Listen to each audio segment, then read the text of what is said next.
going to start off by showing you a photograph of Coleen Greenwood and somebody by the name of James Scott. Do you accept that that's you? No comment. Were you in a relationship with Coleen? No comment. Did you tell Coleen that you were a fireman? No comment. In March 2015, she fell pregnant. Were you the father of the child? No comment. It's time to own up and put your hands up to what you've done. A woman from the northeast was duped by a man she met online who lied about his identity. James Scott was a very charismatic man. It was almost like a dream. He had the wool over everybody's eyes. The lengths he went to, it was just incredible. No one could be prepared for what he did. No one.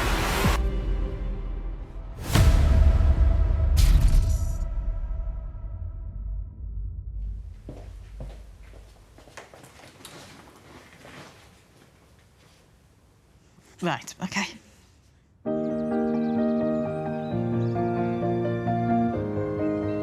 Back in 2014, I was a divorced mum of 2 girls. I'd been married for 17 years, so being single again was quite a new experience. Some of my friends had said, oh, you know, why don't you try a dating website, dip your toe back in the water? And I thought, you know, it might be nice to meet someone, go on a few dates. I don't think I particularly got a type, just somebody that would make me laugh, that was kind, family-orientated, that's really important. You don't have to have bulging muscles and tattoos and a designer beard. It's all about being the nice guy.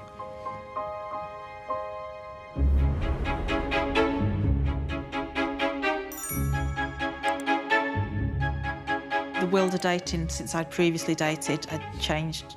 I was quite unnerved by it. A lot of pictures of men with fish, for some bizarre reason. Quite a few men that I would say were economical with the truth about how tall they potentially were, all sorts. Sunday afternoon, I thought I'll check my messages, and the particular one pinged up. Firefighter Jay's messaged you.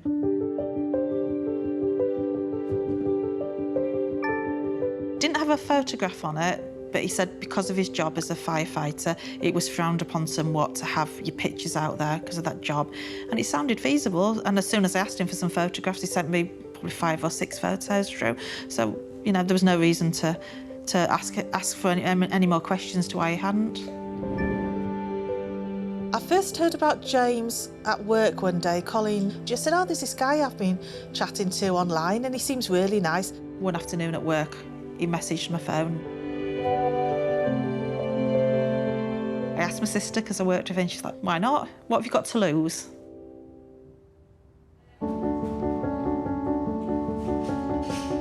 He did a lot of the talking, but the time flew past.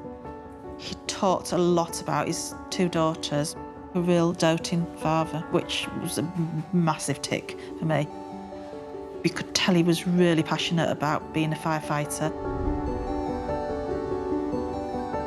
Throughout the relationship, he would turn up after shift in his fire gear, which was really nice. You'd smell it as he came in the house, the smell of smoke. It was what defined him, really. One instance, he'd saved a little boy. He'd jumped out of a burning building with a little boy in his arms, broken his back in the process. And he had this card from the little boy that he'd made specially for him, calling him his hero. It made your heart swell. I used to keep this on my desk at work. I could look at it and think, well, I might not be able to see him today because he's working, but he's helping people. Dating a firefighter is really nice, but it does come with some negatives as well. There'll be times that dates will be cut short, or there'll be extra shifts they have to go in on. I understood that, I appreciated that. He was thoughtful, he would send me lovely text messages.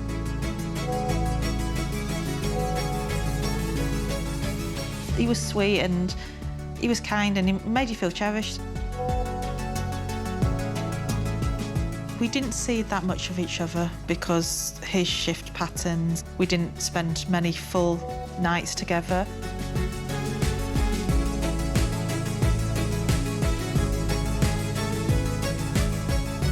But that was fine by me. I was quite happy to split my time with him, with my girls, with my friends. My girls were actually asking to meet him. He's got a boyish charm about him, I'd say, and I remember that after them initially meeting him saying, yeah, he's a good guy, Mum, yeah, we'd be happy for you to date him.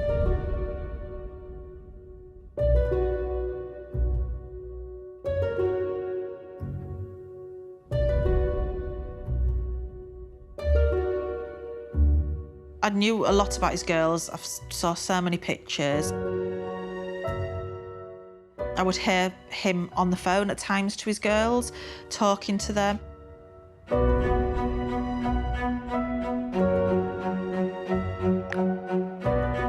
James's girls were due to move abroad to the States, to Texas, with James's ex-wife. He was devastated and he was sad. Seeing James so upset resonated with me because if I thought my girls were going to move to the other side of the world, it would tear my heart out, so I really felt for him.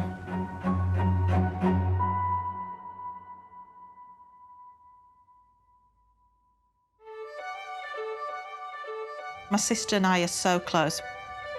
Growing up, we were inseparable.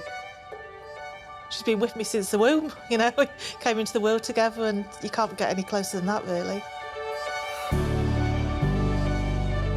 We worked together, we socialised together.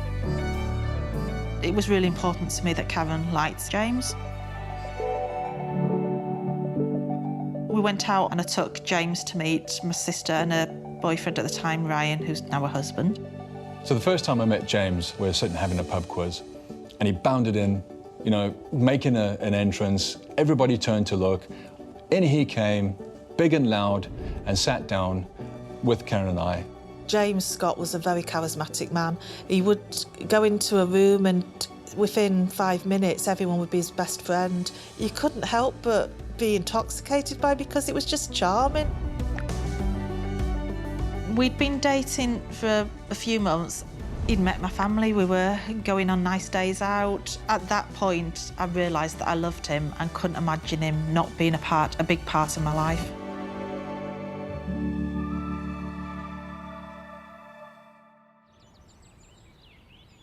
Our relationship was going from strength to strength. We got on, we were having a nice time. Neither of us ever talked about wanting to have any more children, and quite the opposite. I'd had quite a difficult delivery with my last child, and more children weren't on the agenda for me, and he said the same. We were careful, but obviously things happen and we can't have been careful enough. I found out I was pregnant. She was really torn. She didn't know what to do, but she knew that it wasn't the right time in her life to have another baby. I decided, and James totally backed me and agreed, and that I should get a termination.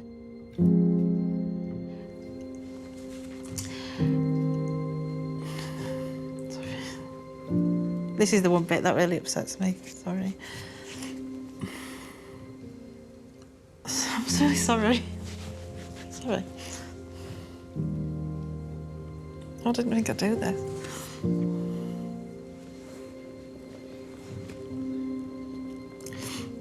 It was something we should have been there to support each other, but he had a shift and he couldn't get out of it, so he went to work and I stayed alone that night when it happened, and the baby was no more.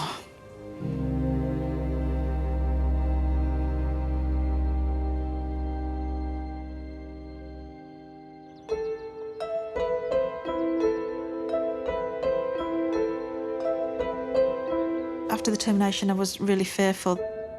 I didn't want to have any sort of physical relationship. I couldn't put myself through another termination. I just couldn't have done it. So James decided that he should get a vasectomy, and then we wouldn't ever have to face that problem ever happening again. After the procedure, he was in a bit of discomfort. He had a little bit of bruising down below. It was so many weeks later that he showed me on his phone the results of a medical report in his name. showing that he had a nil sperm count. There was no fear anymore, so we could start a relationship again.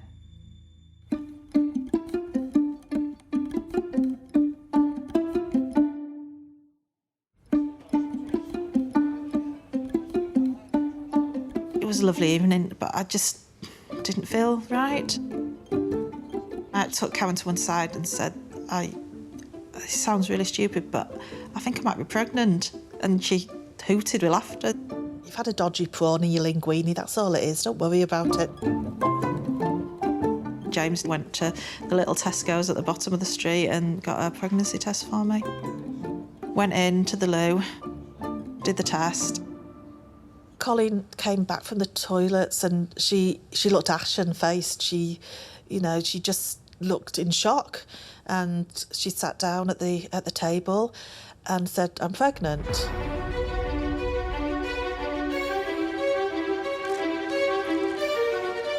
I did 4 more tests that evening. It just couldn't be right, but then 5 tests couldn't be wrong, could they? I just remember saying to James, "Oh my God, everyone's going to think I've cheated on you." He just said, "I know you wouldn't do that, Coleen, and I trust you implicitly." I thought to myself, what an amazing guy. He wouldn't even cross his mind that I'd be unfaithful to him.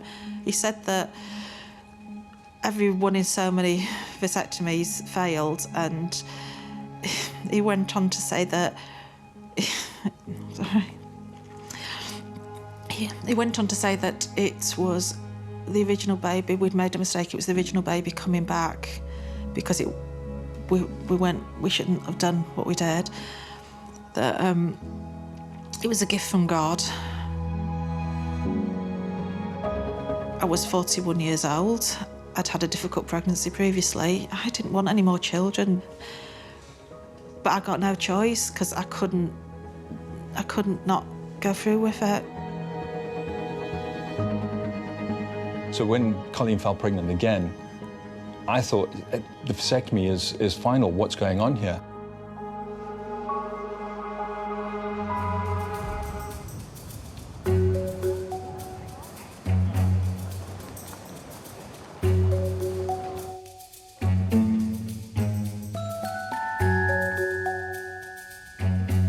It was James and my second Christmas together, and there was just a funny atmosphere in the room. The girls were a little bit giddier than normal, and do you know when you think there's something going on here, but I don't know what it is?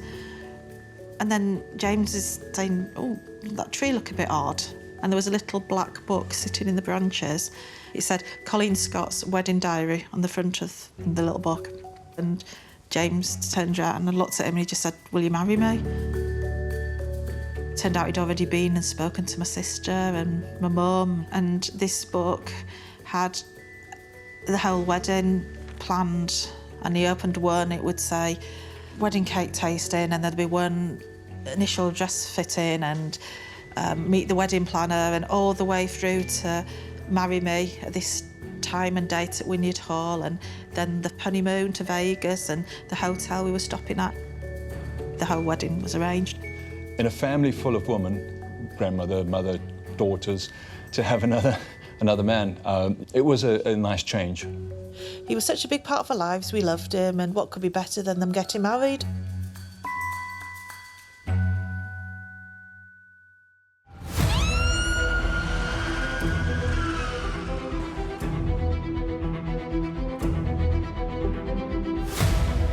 It was a life and death moment for herself and for the baby.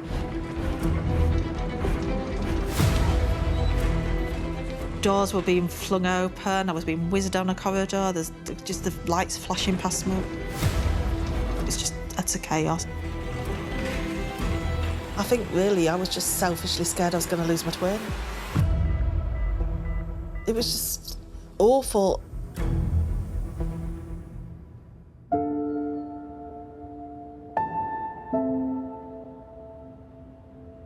I remember waking up and my sister being beside me at the bed.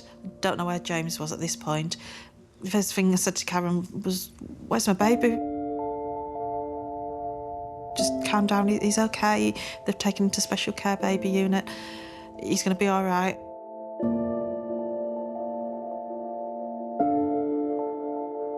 Within maybe another week, they discharged him back home, which was amazing.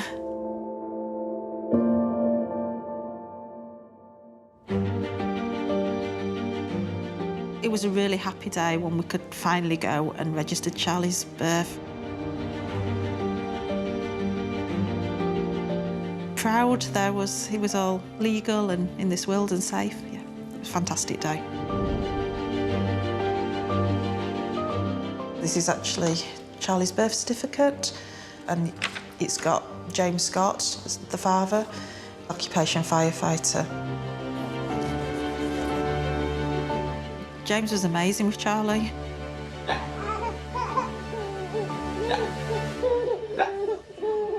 He was most doting dad. He played with him. The girls loved Charlie, and we were just a happy, settled family. It was a really lovely, happy time. Quite a while into our relationship, we decided to have a day out and took a trip to Alton Towers. We were waiting to go on one particular ride when this guy came over to James, obviously knowing him, and said, "You all right, Wilson?" And I'm thinking, it's a weird thing to say. So I said, "That was odd. Why did he call you Wilson?" He went, "Oh, he's being a firefighter. We all have nicknames for each other. So they used to always say, where there's a will, there's a way. So my nickname was Will." And he just said, "Will, you all right, Wilson?" As you would. And like, all right, okay. And both my daughter and I, perfect sense.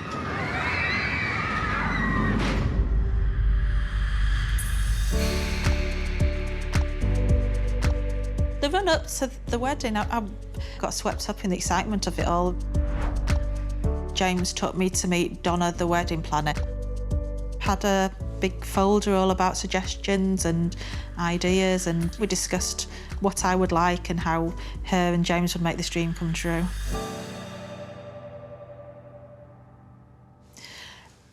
One day I found James sitting on our bed.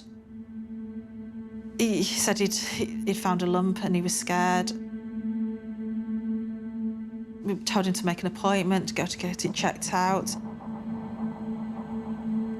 Went along to the first appointment with him, and James said, "OK, I'll go in on my own."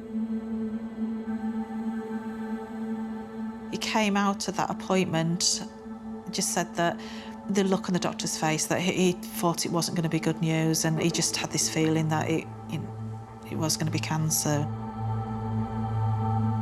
I felt so scared for him. I mean, he was such a good guy, and why did awful things keep happening? Getting married should be the happiest day of your life, and if you've got a potential cancer diagnosis hanging over your head, we decided to put the wedding on hold. They couldn't get married. How could they get married when this was hanging over their head? It made sense to me at the time that they did cancel that wedding.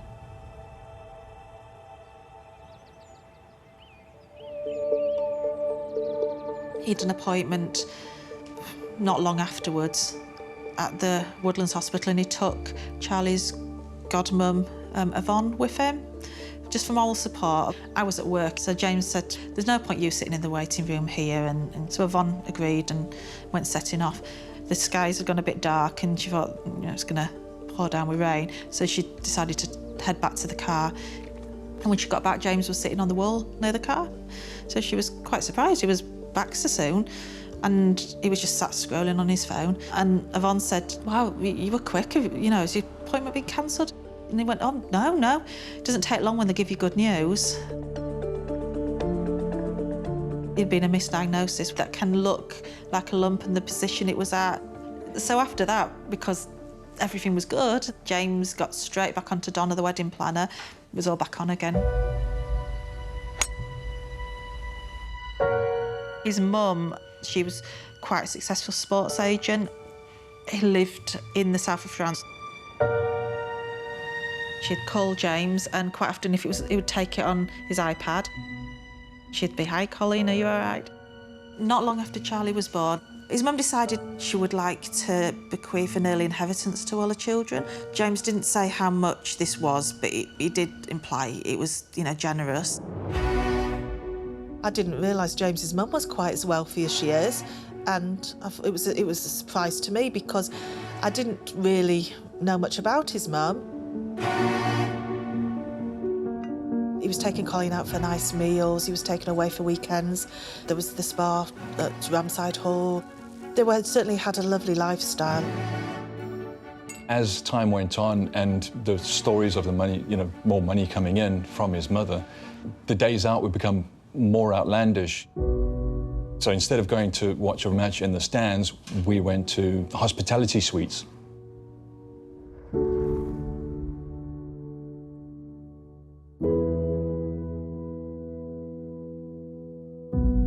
James realised, obviously, I had these buy-to-let properties of my own, and his mum owned a lot of different properties herself. And Coleen, because she worked in property, could work from home, and that way she wouldn't be missing Charlie because Charlie would be around more with her. It just seemed really, really great. I was incredibly close to James. Would come round and see me, would have a coffee, and we'd just been chatting. He said, "Oh, my mum's got this idea." She wanted to look after her son, her grandson and Coleen, and was interested in opening a bar or restaurant and giving it their family name, which was Scott. Karen had inherited some money when my dad had passed away some years earlier. Well, we both did. Karen still had hers. James never actually asked me to invest. He just talked about it a lot, and the fact of it being a family business. I'm in the family, I wouldn't mind being in this. This was an opportunity for Karen to take some of her inheritance and invest it in a good business where she could work for herself.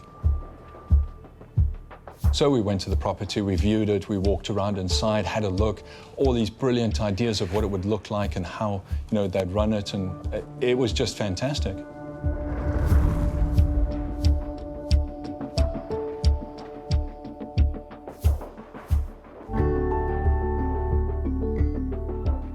So in total, I invested £55,000 in the businesses. There was £25,000 at Scott's, and then a further £5,000 for contingency for things going wrong on top of that, and then £25,000 into Gemini. But that didn't touch on how much I actually invested in him, and because he was doing work on my properties and I was giving him money to carry out works on the properties, it was everything I had.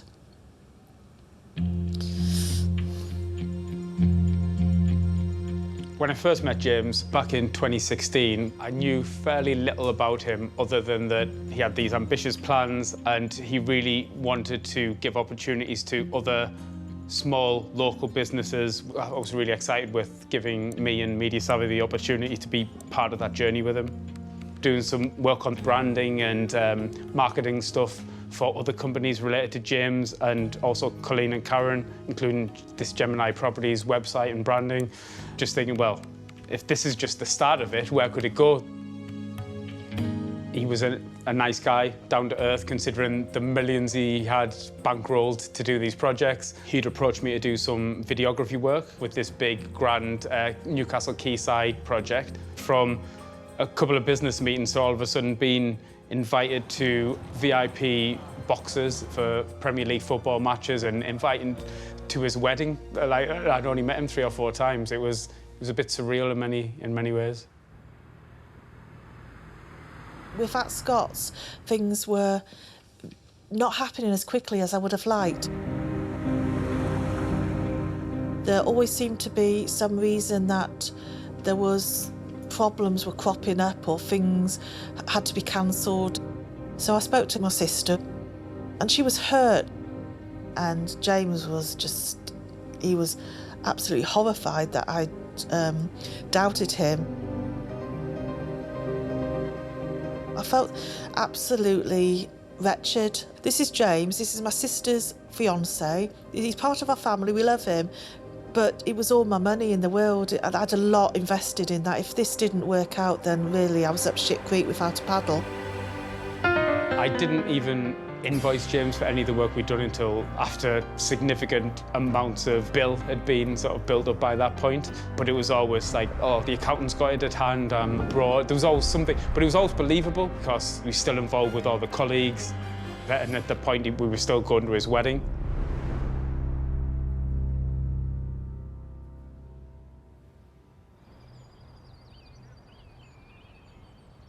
A few days before the wedding day, James was travelling to Texas to bring his 2 girls, Maddie and Mackenzie, back. He was so excited. I was really excited. I was finally going to meet his girls.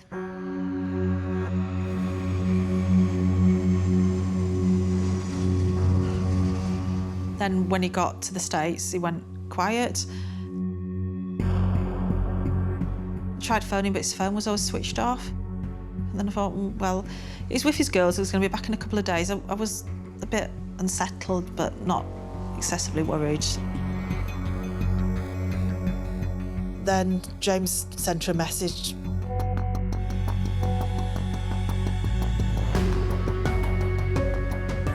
I heard the door open and in comes James. He said, we're not getting married.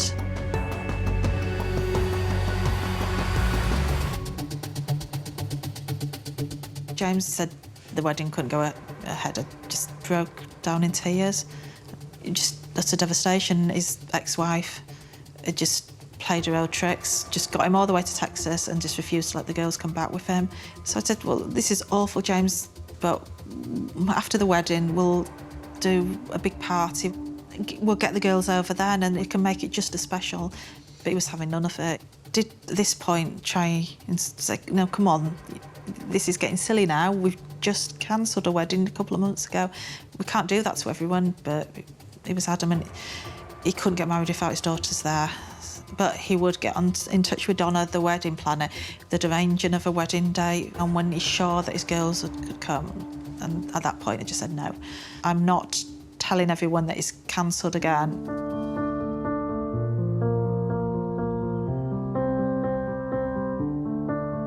I'd been his champion to that point. I just checked out of it then. I didn't even want to talk to him, really. When I first heard the wedding was off, I remember thinking at the time, wow, like that's quite a big thing to do, call off a wedding, what all this time and expense has gone into. James said that on the actual wedding day, we should have a day away. You do it. Make a nice memory and not just dwell on the fact that it should have been the day we were getting married. We decided to go for the day to Scarborough and just have a nice family day out.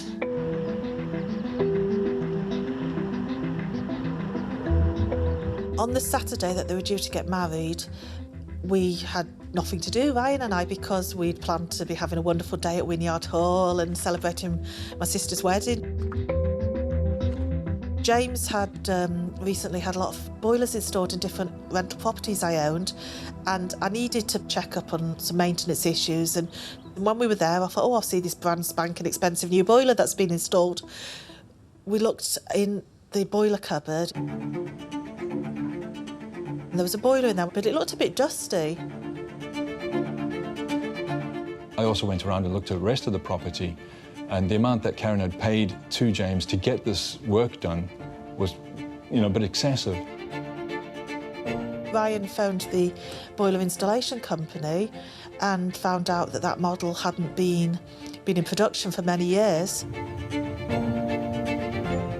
So I then decided to phone another tenant who also had a new boiler installed, but she confirmed that no boiler had been put in that property either. None of the maintenance she'd asked for months that James had been sorting out, none of it had been done. It'd all been paid for by me, but none of it had been done. I phoned Coleen. James could hear a bit of the conversation. He kept saying, let me speak to her, let me speak to her. Oh, I can't believe it, I can't believe it. He'd been let down badly and heads were going to roll on the Monday morning. I didn't believe him, actually. I knew that there was something really badly wrong.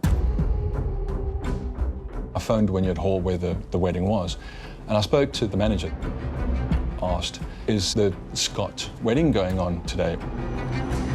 The gentleman said, never heard that name. He says, no, we've actually got a wedding on today that's been booked for months.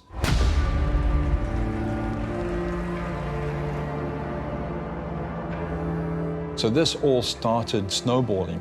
It felt like everything was going in slow motion because how could that be? Coleen had been dealing with the wedding planner. She'd had emails, and that was the moment that it all started to unravel. I phoned Coleen and told her to excuse herself and go to the ladies because I'd got something to tell her, but to act normally in front of James and to not arouse his suspicions. I said to James, just nip into the toilet. Went into the ladies, rang Karen back, and she said, you need to sit down. She said, I'm so sorry, Col. I don't know how to tell you this, but there was never any wedding. I could hear her teeth chattering in shock. And I was saying to her, you mustn't let him know. Get him back to Chestler Street. We need to talk to him. We need to find what the hell's going on and what's he done. So somehow I went out and just said, Karen and I have had a massive bust-up. I'm really worried for Karen. I want to go see my sister now. He knew how close we were. He couldn't argue with that. She deserved an Academy Award for playing that part. On the route, I'm staring out the window, reeling from what Karen's just told me. I actually said to James, you would never lie to me, would you? And I had to hammer it home, so I said, so if you lie to me now, you're saying Charlie would drop down dead now. If you told a lie, yep, I would never lie to you. And I just, at that point, thought, my God, who are you? What about my money now? And is it all okay? Is my money safe? Ryan phoned the solicitor's firm and they confirmed that the name that we'd had for who James had been dealing with didn't exist. And not only did he exist, there was no branch in Newcastle anyway. I answered the phone and Karen was just hysterical. It's all lies. He's lied about everything. My money isn't safe. I was just blurting it out. She just said, we're coming up to confront him, you know, keep him at the house. James obviously heard part of this, turned around, and I just said to him, what have you done? He just carried on driving, pulled onto the driveway, jumped out the car. He passed Charlie to me and just said, I just need a minute. Jumped in the car and drove off.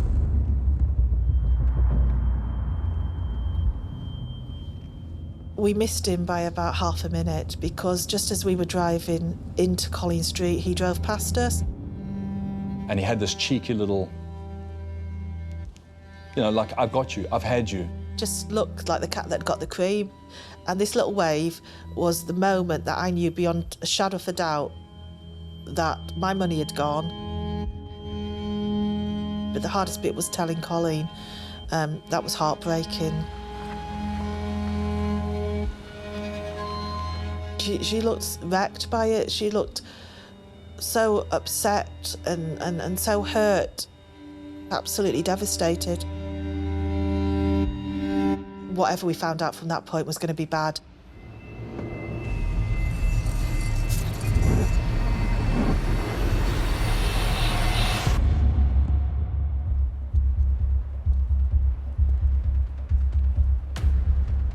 We walked into the police station and I was just blurting it all out. All my money's been stolen, he's stolen it all, he's a liar, he's a thief, he's a cheat. We had his registration of his car. Policeman went away and came back and said, well, this is registered to a Greg Wilson.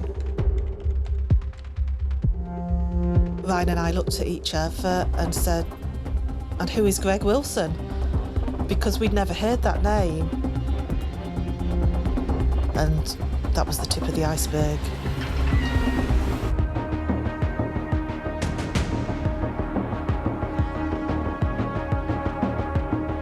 My name is Chris Bentham and I'm a detective with Durham Police. I've been a police officer for 27 years and a detective for 23 years. So I came in just on a normal routine day into the CID office and was allocated this case. I read through it and couldn't quite believe my eyes what I was reading.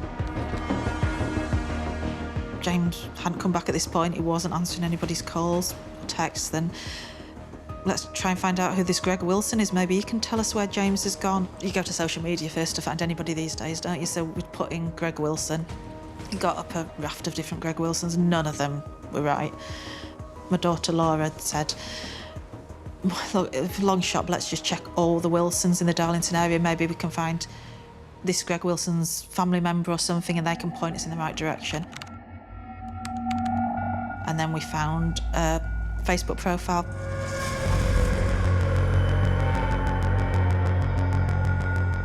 And there was a smiling photo of this woman with James. I just turned in horror to my family and said, "Oh my God, James isn't James. He's Greg Wilson."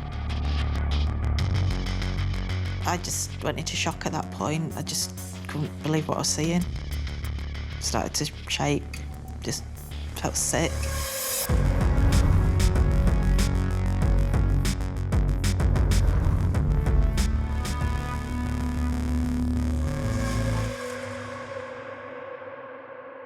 I decided I needed to get some more answers and find out what was going on. And the best person I thought who could do this was his mum. James had always said that his mum didn't do social media, she was too private a person. So I'd never ever looked for her. But we'd found Facebook.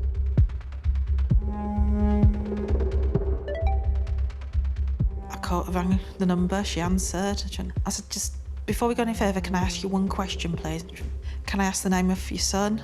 She went, "It's an odd thing to ask, but of course he's called Greg." And I said, "Well, that's not who I know him to be. I know him to be James Scott." And she just gasped.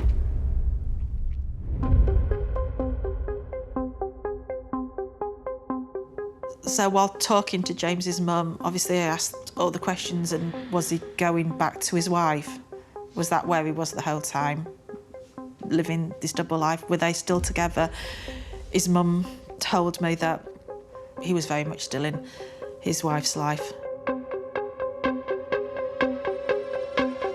Obviously, his mum hasn't had a clue either. She'd been told a pack of lies about me. She'd been told that I owned loads of property, that James was working for my business in property. The woman had been fed nearly as many lies as I had. She'd never owned her own property, she'd never been a sports agent, she'd never lived in the south of France. Lie after lie after lie.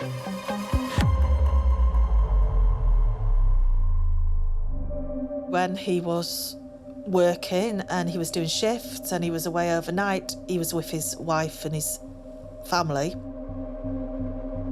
Ryan phoned Washington Fire Station and said, did they have a James Scott firefighter that worked there? And they said, no James Scott had ever worked there. Do you have a Greg Wilson as a firefighter working there? No, I'd never heard that name either. So we knew then that he wasn't a firefighter either. But he had the outfit and all his shifts. Where was he going? Who were these girls that were his daughters, that were sending me cards and buying me presents? They didn't exist. He'd obviously just been taking stock images off the internet for lots of the stuff. They weren't daughters, they were just, whoever.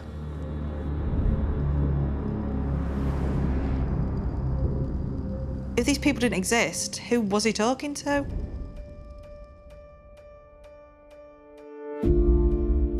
Had he had a vasectomy? Well, I'd seen the evidence. The fact that he made up a false name, they had a child together, there's no real crime in that. My job was to focus on the criminal side.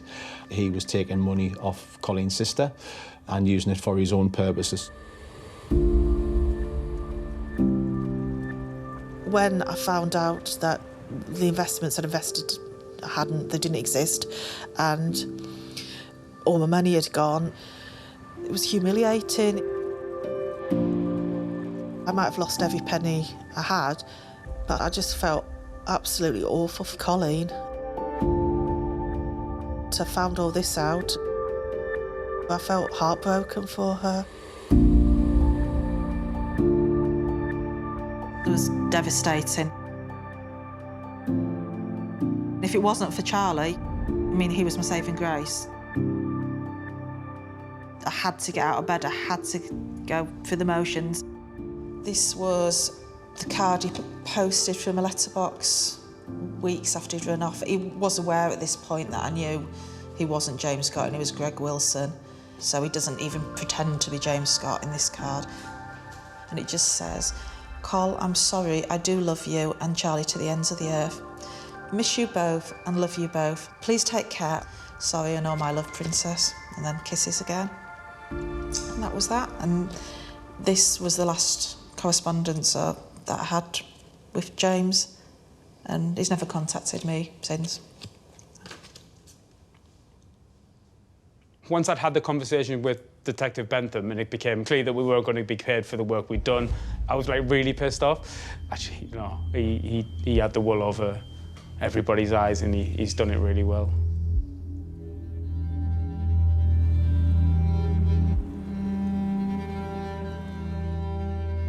He went on the run, but I traced him through an online bank account.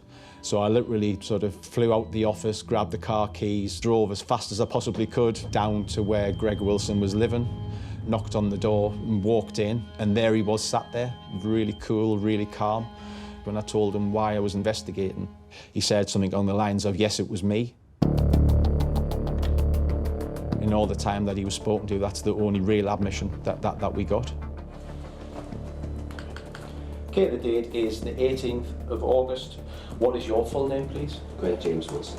Right, Greg, I arrested you on suspicion of theft and fraud by false representation.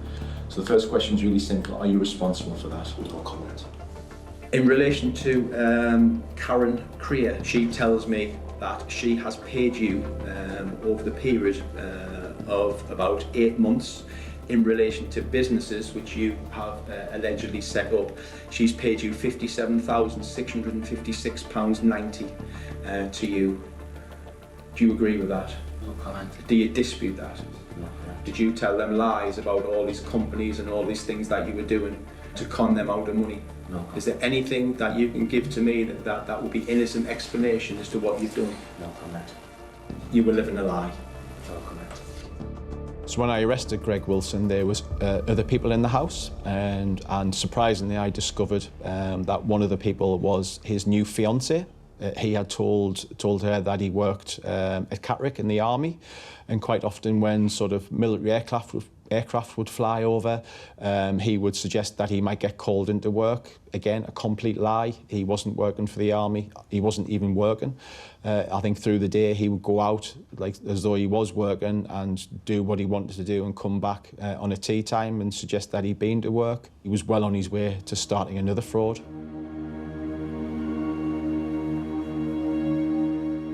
Because I'd lost my job as well as having all the money stolen, I couldn't keep up with the properties I owned. I tried for as long as I could, and it got to a point where I had to ultimately admit defeat and file for bankruptcy. One of the worst times of my life.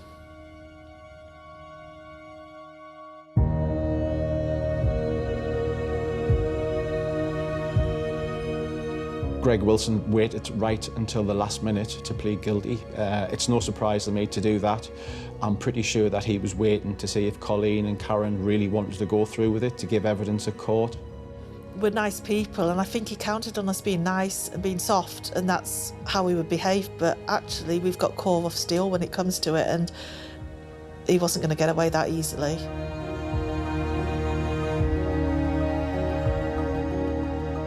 Really wanted some explanation and some answers. That's all I've ever wanted, but I didn't get them. It's just such a coward. We never quite got to the bottom of, was anybody else involved? Did Greg Wilson involve anybody else to help him commit this fraud? That bit is still quite open-ended.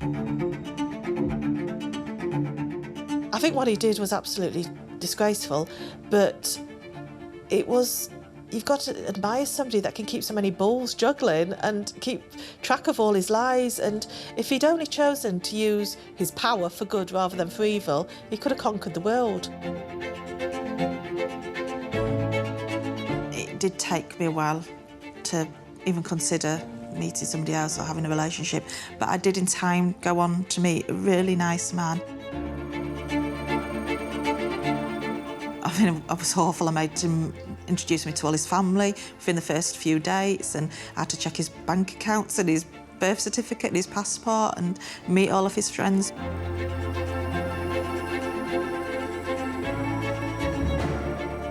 Even despite everything I'd been through, I wasn't going to let James Scott define the rest of my life. I don't hate the man anymore because I wouldn't give him that power, and it's corrosive. And so it's a bit like a car. He used to sit up front and always be beside me. Now he's in the back seat and eventually he'll be in the boot. He's got no power anymore.